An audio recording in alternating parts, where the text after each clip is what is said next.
2월 12일 목요일, 오늘 10% 이상 급등한 종목과 그 이유에 대해서 알아보겠습니다. 오늘 장은 오후 4시 키움증권 기준으로 코스피 지수는 3.13% 상승한 5,522.27포인트로 마감했습니다. 외국인과 기관은 매수로 임한 가운데 개인은 매도로 대응했네요. 오늘 코스피 거래 대금은 31조 원입니다. 한편 코스닥 지수는 1% 상승한 1,125.99포인트로 마감했습니다. 외국인은 매도, 기관은 매수로 임한 가운데 개인은 매수로 대응했네요. 오늘 코스닥 거래 대금은 12조 원입니다. 그럼 본격적으로 오늘의 급등 종목들을 살펴볼게요. 오늘 10% 이상 급등한 종목은 총 47종목으로 코스피에서는 15종목, 코스닥에서는 32종목이 나왔습니다. 이 중 상한가 종목은 오리엔트 바이오, 아로마티카, 유투바이오, 현대 ADM, 서남 레이저셀, 오리엔트 전공, SKAI, 에스코넥, 뉴인텍, K바이오, 소프트센 12종목이고요. 오늘 하한가 종목은 없었습니다. 총 47개의 급등 종목 중 상위 30개 종목들을 테마별로 묶어보니 3개 테마로 나눠볼 수 있었어요. 그 외 나머지는 개별 이슈로 오른 종목들인데요. 먼저 1번 반도체 테마입니다. 어젯밤 미국의 1월 고용지표가 발표됐습니다. 신규 고용은 13만 건 증가하며 예상치였던 7만 건을 웃돌았고 실업률도 2개월 연속 하락세를 보였는데요. 이 같은 소식에 고용시장이 얼어붙고 있다는 우려는 완화되었지만 금리 인하 시점이 미뤄질 것이라는 실망감도 나오고 있어요. 한편 비디오 게임 엔진 기업인 유니티 소프트웨어는 최근 호실적을 발표했지만 시장의 기대치를 밑도는 실적 전망을 제시했는데요. 이에 유니티 소프트웨어는 어젯밤 26%의 급락세를 보였으며 인공지능의 발전으로 소프트웨어 기업들의 기존 사업이 위협받을 수 있다는 우려가 이어지고 있습니다. 한편 마이크론은 엔비디아의 HBM사 공급망에서 배제되었다는 기사가 나오며 최근 하락세를 이어온 바 있는데요. 해당 기사 내용에 대해 반박하면서 어젯밤 10%에 가까운 급등세를 보였습니다. 마이크론 측은 이미 HBM사의 양산에 들어갔고 고객사 납품도 시작했다며 기존 일정보다 한 분기 빠르게 진행 중이라고 밝혔는데요. 그 밖에도 샌디스크가 실적 발표 이후 강세를 이어오고 있는 가운데 어젯밤 미국의 주요 반도체 기업들이 상승세로 마감했어요.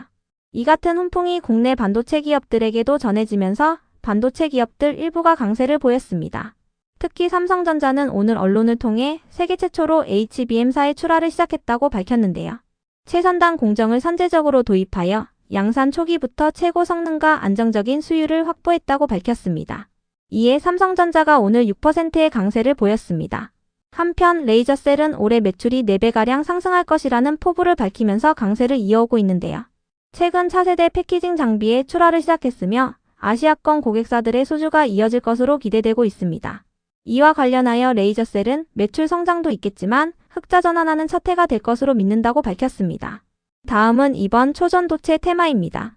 마이크로소프트가 고온 초전도체를 활용한 전력 문제 해결에 나섰다고 전해지면서 초전도체 관련주들이 상승세를 이어오고 있습니다. 마이크로소프트는 전기 저항이 없는 고온 초전도체를 적용하여 데이터 센터를 소형화하고 전력망 부담을 완화하는 기술을 검토 중이라고 알려졌습니다. 이 중에서도 모비스는 오늘 25억 원 규모의 공급 계약 공시가 있었는데요. 국제열 핵융합 실험로 초전도 코일 전원 공급 장치 주제어기를 업그레이드 개발 및 제작하는 계약으로 최근 매출액 대비 49%에 해당합니다. 계약 상대방은 밝히지 않았으며 계약 기간은 2033년 6월 30일까지입니다. 다음은 3번 동전주 테마입니다. 7월부터 코스닥 상장 폐지 기준이 강화된다는 소식입니다. 시가총액이 200억 원 미만인 기업들과 주식 가격이 주당 1,000원 미만인 동전주들이 상장 폐지 대상에 들어가게 되는데요. 30거래일 연속 동전주인 경우 관리 종목으로 지정되고 이후 90거래일 동안 동전주를 벗어나지 못하면 즉시 상장 폐지됩니다. 이를 위한 관리단을 구성하여 상장 폐지 집중관리 기관을 운영하고 일시적인 주가 띄우기를 통해 요건을 회피할 수 없도록 감시를 강화한다고 전해졌습니다. 이 같은 기준이 적용될 경우 150개가량의 코스닥 기업들이 상장 폐지 대상이 될 것으로 예상되고 있는데요.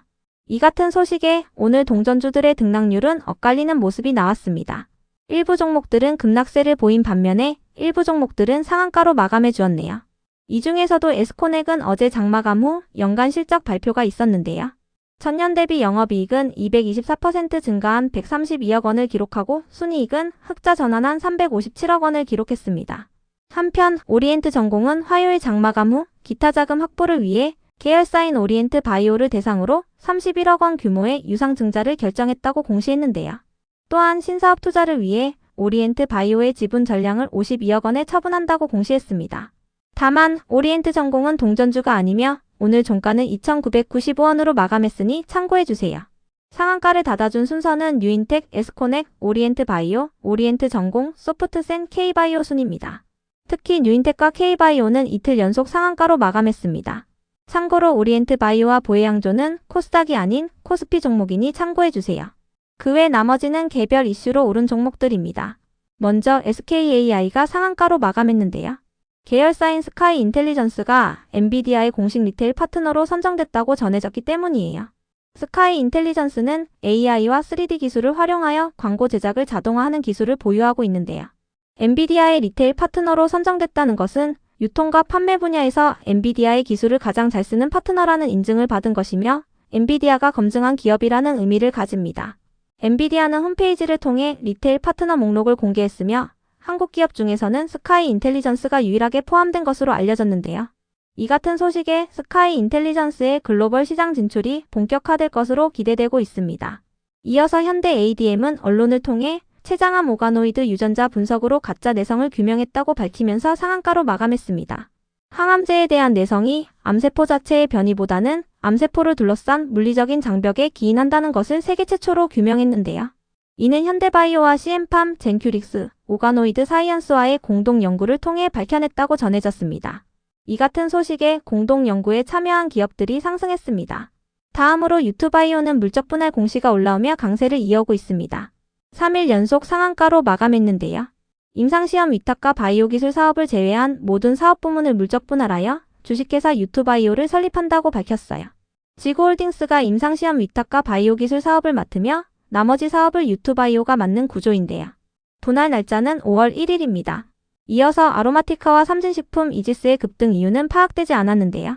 아로마티카는 작년 11월에 상장한 기업이며 삼진식품과 이지스는 작년 12월에 상장한 기업입니다. 세 종목은 모두 비슷한 주가 흐름을 보이고 있습니다.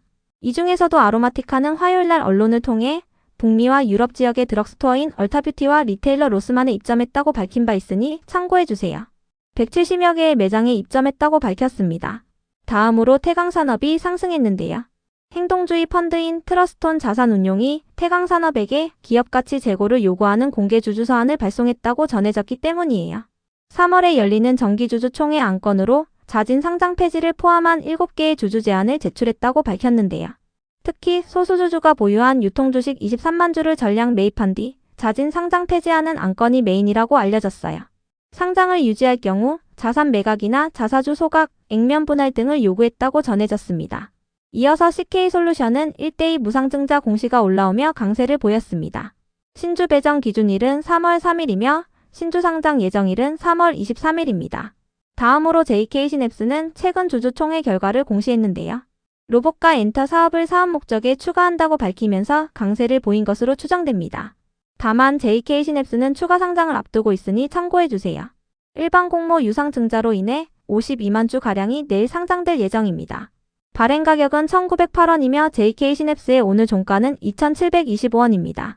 이어서 아이센스는 언론을 통해 글로벌 당뇨관리 기업인 라이프스캔과 연속 혈당 측정기 공급 계약을 체결했다고 밝히면서 강세를 보였습니다.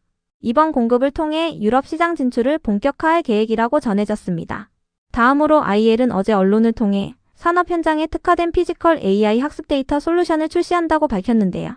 해당 솔루션은 휴머노이드 로봇의 산업 현장 도입 속도를 획기적으로 앞당길 수 있다고 밝혔어요. 이 같은 소식이 지속 부각되며 강세를 보였다고 알려졌습니다. 이어서 HDC 현대IP는 지난주에 호실적을 발표하며 강세를 이어오고 있습니다. 전년 대비 연간 영업이익은 51% 증가한 495억 원을 기록하고 순이익은 96% 증가한 312억 원을 기록했습니다. 다음으로 폰드그룹은 오늘 호실적을 발표하며 강세를 보였습니다. 연간 영업이익은 전년 대비 39% 증가한 575억 원을 기록했는데요. 4분기 영업이익은 전년 동기 대비 38% 증가한 203억 원을 기록했습니다. 이어서 파미셀은 월요일날 호실적을 발표하며 강세를 보인 것으로 추정됩니다. 전년 대비 연간 영업이익이 637% 증가한 343억 원을 기록했으며 순이익은 536% 증가한 403억 원을 기록했습니다. 다음으로 디지털조선도 지난주에 호실적을 발표하며 강세를 보인 것으로 추정됩니다. 전년 대비 연간 영업이익은 132% 증가한 55억 원을 기록하고 순이익은 43% 증가한 54억 원을 기록했습니다. 그럼 오늘의 거래량과 거래대금 상위 종목들을 시장별로 살펴보고 마칠게요. 대체거래소 도입으로 인해 3시 30분까지의 데이터와 다소 차이가 있을 수 있습니다. 먼저 코스피 시장에서 거래량 상위를 기록한 종목을 살펴보겠습니다. 1위가 삼성전자, 2위는 한원시스템, 3위는 하나생명, 4위는 대우건설, 5위는 보혜양조, 6위는 SK증권, 7위는 파미셀, 8위는 형지엘리트, 9위는 오리엔트바이오, 10위는 대우AEL입니다. 이 중 10% 이상 상승한 종목은 보혜양조, 파미셀, 오리엔트바이오입니다. 보혜양조와 오리엔트바이오는 동전주입니다. 파미셀은 최근 호실적을 발표하며 강세를 보인 것으로 추정됩니다. 한편 코스닥 시장에서 거래량 상위를 기록한 종목은 1위가 K바이오, 2위는 우리기술, 3위는 플루토스, 4위는 휴캐피탈, 5위는 인콘, 6위는 현대ADM, 7위는 엔투텍, 8위는 소프트센, 9위는 SG, 10위는 보성파워텍입니다. 이 중 10% 이상 상승한 종목은 K바이오, 우리기술, 현대ADM, 엔투텍, 소프트센입니다. K바이오와 엔투텍, 소프트센은 동전주입니다. 우리기술은 원전 관련주입니다. 현대ADM은 최장암 오가노이드 유전자 분석을 통해 가짜 내성을 규명했다고 밝히며 상한가로 마감했습니다. 다음으로 코스피 시장에서 거래대금 상위를 기록한 종목을 살펴보겠습니다. 1위가 삼성전자, 2위는 하이닉스, 3위는 한미반도체, 4위는 현대차, 5위는 LG전자, 6위는 포스코홀딩스, 7위는 두산에너빌리티, 8위는 삼성전자 우선주, 9위는 카카오, 10위는 하나솔루션입니다. 이 중 10% 이상 상승한 종목은 없었습니다. 한편 코스닥 시장에서 거래대금 상위를 기록한 종목은 1위가 우리기술, 2위는 에코프로, 3위는 세트레가이, 4위는 현대ADM, 5위는 제주반도체, 6위는 G2G바이오, 7위는 보성파워텍, 8위는 알테오젠, 9위는 에이프릴바이오, 10위는 파두입니다. 이 중 10% 이상 상승한 종목은 우리기술, 현대ADM, 파두입니다. 우리기술은 원전 관련주입니다. 현대ADM은 최장암 오가노이드 유전자 분석을 통해 가짜 내성을 규명했다고 밝혔습니다. 파두는 반도체 관련주인데요. 어제 장마감 후 연간 실적 발표가 있었습니다. 전년 대비 매출액은 112% 증가한 924억 원을 기록하고 영업이익은 적자가 이어지며 마이너스 617억 원의 손실을 기록했습니다. 다만 적자폭은 줄어들었습니다. 또한 오늘 204억 원 규모의 공급 계약 공시가 있었는데요. 해외 낸드 플래시 메모리 제조사에게 기업용 솔리드 스테이트 드라이브를 공급하는 계약입니다. 최근 매출액 대비 47%에 해당하며 계약 기간은 7월 10일까지입니다.